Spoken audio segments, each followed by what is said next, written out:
Another way of looking at it is because it's coastline, because it's bordered by the sea. I remember you telling me that that was the way the different influences that we see in these towns also came into India, right? Like the French influence, the Portuguese Absolutely. Like if influence. you actually, I like to think of it that the West connected to the West and the East connected to the East. Okay. So it just makes it a little What simpler do to you mean? understand. So if you think of it like who came to the West, right? The traders first came to Gujarat, and in Lothal in Gujarat, they've actually found things from the Indus Valley civilization time where it was a dockyard.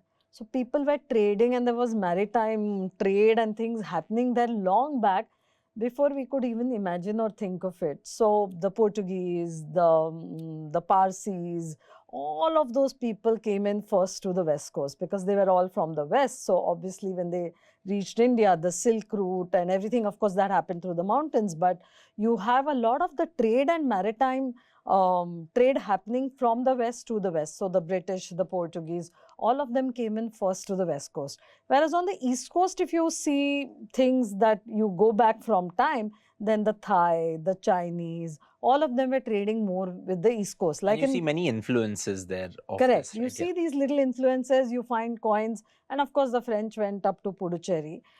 In Mahabalipuram, in fact, you find a lot of references to the Chinese influences as well.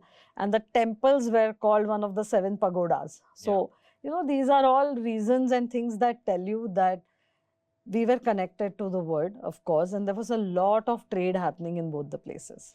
Okay, that's a good way to set an overview for this episode. Sure. Right now, let's get into destinations, what each of these coasts have to offer. Because one way to look at it could be like, oh, it's coastline, which means it's going to be beaches. One way to look at it is the fact that it's the coastline, which means it's going to be street food, sorry, seafood. One way to look at it could be that, okay, like with the beaches come resorts, come like, good Adventure. nightlife and all of that.